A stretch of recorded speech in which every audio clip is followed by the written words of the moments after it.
గుంటూరు జిల్లాలో వరద బీభత్సంతో జనం వణికిపోతున్నారు. విప్పర్లలో వాగు ఉధృతంగా ప్రవహిస్తుండటంతో ఆర్టీసీ బస్సు వరద నీటిలో చిక్కుకుపోయింది. పలు మార్గాల్లో వాహన రాకపోకలు నిలిచిపోయాయి. ప్రయాణికులతో వెళ్తున్న ఆర్టీసీ బస్సు క్రోసూరు మండలంలోని ఊట్కూరు వాగులో చిక్కుకుపోయింది. వాగు దాటుతున్న సమయంలో ఒక్కసారిగా వరద నీరు ముంచెత్తడంతో బస్సు మధ్యలో నిలిచిపోయింది. దీంతో 47 మంది ప్రయాణికులు ఆపదలో చిక్కుకున్నారు. ఈ విషయాన్ని ఎమ్మెల్యే కొమ్మలపాటి శ్రీధర్ జిల్లా కలెక్టర్ కాంతిలాల్ దండే దృష్టికి తీసుకెళ్లారు. దీంతో బాధితులను హెలికాప్టర్ ద్వారా రక్షించేందుకు అధికారులు ప్రయత్నం చేస్తున్నారు.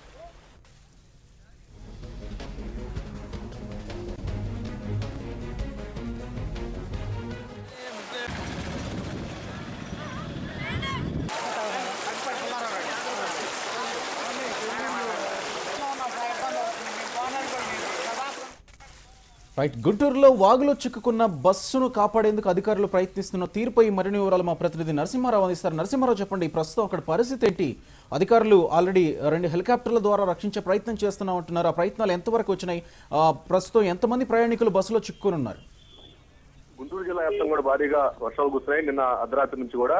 అయితే ఈ వర్షాలతో వాగులు వంకలు పొంగిపోతున్నాయి. ఈ నేపథ్యంలోనే పెదకూరపాడు నియోజకవర్గం క్రోసూరు మండలం ఇప్పర్ల వాగు పొంగిపోతున్న నేపథ్యంలో క్రోసూరు నుంచి అమరావతి వెళ్లే ఆర్టీసీ బస్సు ఇప్పర్ల వాగులో చిక్కుకుపోయింది. ఈ బస్సులో దాదాపు 30 నుంచి 40 మంది ప్రయాణికులు కూడా ఉన్నట్లు తెలుస్తుంది. అంతేకాకుండా కూడా ఈ ప్రయాణికులు ఉన్నటువంటి ఆర్టీసీ బస్సు చిక్కుపోవడంతో ప్రయాణికులు ఆందోళనతో బెంబేలెత్తారు. ఈ నేపథ్యంలోనే దాదాపు 3-4 గంటల నుంచి కూడా వాళ్ళు ఆర్టీసీ బస్సు పైన కూర్చొని నిలబడి కూడా తమ నిరసన తెలుపుతూ తమను కాపాడాలని రక్షించమంటూ కూడా కేకలు అరుపులు వేస్తున్న విషయం కూడా మనకు తెలిసిందే.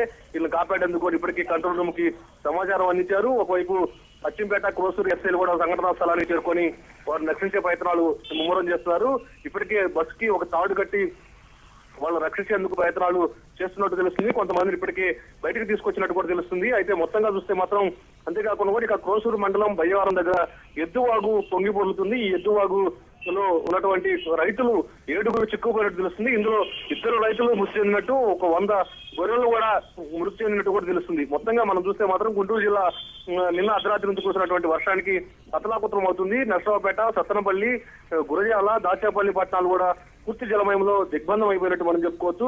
మరోవైపు ఇక చిలకూరుపేట దగ్గర కొప్పగంజి వాగు కూడా బాగా పొంగిపొర్లుతుంది. ఈ నేపథ్యంలో అక్కడ 3 కూలీలు కూడా వాగులో చిక్కుపోయారు. ఒక కూలీ చెట్టు మీద కూర్చొని తను రక్షించాలని అరుపులు కేకలు కూడా వేస్తున్నారు. మరోవైపు సత్తనపల్లి దగ్గర గోరంట్ల దగ్గర 3 గల్లంతయ్యారు. 3 కూడా సురక్షితంగా కూడా అక్కడ స్థానికులు కానీ ఎన్డీఆర్ఎఫ్ కానీ రక్షించినట్టు మనం చెప్పుకోవచ్చు.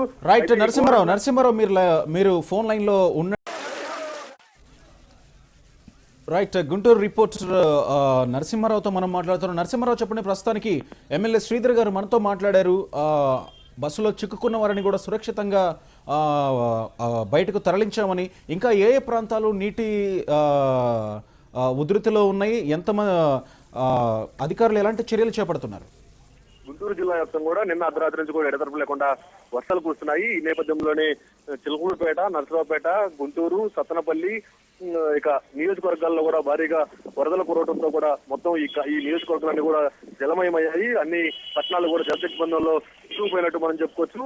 ఏదైతే ఉందో పెదకూరపాడు నియోజకవర్గం క్రోసూరు మండలం ఇప్పర్ల వాగులో చిక్కున్నటువంటి బస్సులో ఉన్నటువంటి ప్రయాణికులు కూడా సురక్షితంగా రక్షించారు. దాదాపు వాళ్ళు 4 గంటల నుంచి పాటు 4 నుంచి 5 గంటల పాటు కూడా బస్సులోనే వెయిట్ చేశారు. వారిని అక్కడ ఉన్నటువంటి స్థానిక అధికారులు ఎస్ఐ గానీ ఎంఆర్ఓ గానీ ఘటనా స్థలానికి చేరుకొని ఒక తాళ ద్వారా వాళ్ళని కూడా సురక్షితంగా రక్షించినట్టు తెలుస్తుంది. మరోవైపు బయ్యవరంలో చిక్కున్నటువంటి రైతులు గానీ గొర్రెల కాపర్లు ఎవరైతే ఉంటారో వాళ్ళు 2 మృతి చెందినట్టు తెలుస్తుంది. 100 గొర్రెలు కూడా చనిపోయినట్టు తెలుస్తుంది. ఇక చిలకూరుపేట కుప్పగంజి వాగు వద్ద 3 గల్లంతయ్యారు. ఒక వ్యక్తి చెట్టెక్కి తనను రక్షించాలని చెప్పేసి కూడా కోరుతున్నారు. మరోవైపు సత్తనపల్లి దగ్గర గోరంట్ల వద్ద 3 గల్లంతయ్యారు. వారిని కూడా స్థానికంగా ఉన్నటువంటి పోలీసులు గానీ రెవెన్యూ అధికారులు గానీ వారిని కూడా రక్షించారు. ఇక గుంటూరు నుంచి హైదరాబాద్ వెళ్లే రైలు రాకపోకలు పూర్తిగా నిలిచిపోయాయి. సత్తనపల్లి మండలం బృగబండ వద్ద రైలు పట్టాలు 1 కిలోమీటర్ వరకు కొట్టిపోయినట్టు తెలుస్తుంది. దీంతో రైలు రాకపోకలు కూడా పూర్తిగా నిలిచిపోయాయి.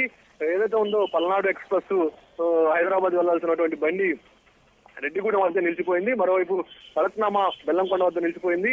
మాచర్ల ప్యాసింజర్ పిడుగురాళ్ళ దగ్గర, రాజధాని ఎక్స్ప్రెస్ నడికుడు వద్ద నిలిచిపోయి హైదరాబాద్ నుంచి గుంటూరు రాకపోకలు పూర్తిగా నిలిచిపోయాయి. మరోవైపు ఆర్టీసీ బస్సులు కూడా పూర్తిగా నిలిచిపోయాయి. డిపోలకే బస్సులు కూడా పరిమితం అయ్యాయి. గురజాల నుంచి సత్తనపల్లి వచ్చే రహదారి ఏదైతే ఉందో ఆ రహదారిలో ఎన్నాదేవి వాగ్ గాని, అంతేకాకుండా అనుపాలెం వాగ్, ఈ రెండు రాకపోకలతో కూడా పూర్తిగా అంతరాయం నిలిచిపోయాయి. మరోవైపు సత్తనపల్లి నుంచి నర్సాపేట వెళ్లే రహదారులు కూడా వాహనాలు నిలిచిపోయాయి. నర్సాపేట దగ్గర స్టేడియం వద్ద ఉన్నటువంటి వాగు పొంగిపొరలతో కూడా రాకపోకలు నిలిచిపోయాయి. ఇక చిహూరుపేట నుంచి నర్సాపేట వచ్చి కుప్పగంజి వాగు పొంగిపొరలతో కూడా వాహనాలు నిలిచిపోయాయి. ఇక సత్తనపల్లి నుంచి అచ్చంపేట రహదారిలో పీసపాడు వాగు పొంగిపొరలతో కూడా రహదారులు వాహనాలు నిలిచిపోయాయి. మొత్తం మనం చూస్తే మాత్రం ఓవరాల్ గా నిన్న మొన్న అతలాకుతల హైదరాబాద్ వర్షాల దెబ్బకి ఈ రోజు గుంటూరుని తాకినట్టు మనం చెప్పుకోవచ్చు.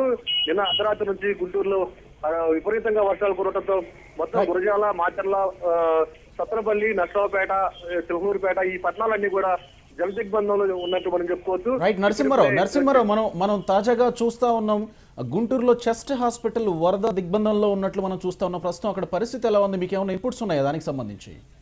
అయితే గుంటూరులో పట్టణంలో కూడా ఉదయం నుంచి కానీ నేను అర్ధరాత్రి నుంచి కూడా ఎడతెరపకుండా వర్షం కురుస్తుంది. దీంతో ఇటు గుంటూరు కానీ నర్సాపేట, సత్తనపల్లి కూడా అతలాకుతమైనట్టు మనం చెప్పుకోవచ్చు. హాస్పిటల్లో, ఎంఆర్ఓ కార్యాలయాలు, ప్రైవేట్ కళాశాలలు అన్నింటిలో కూడా వాటర్ రావడంతో ప్రైవేట్ స్కూల్, పాఠశాలలు కూడా సెలవు కూడా ప్రకటించిన విషయం కూడా మనం చూసాం.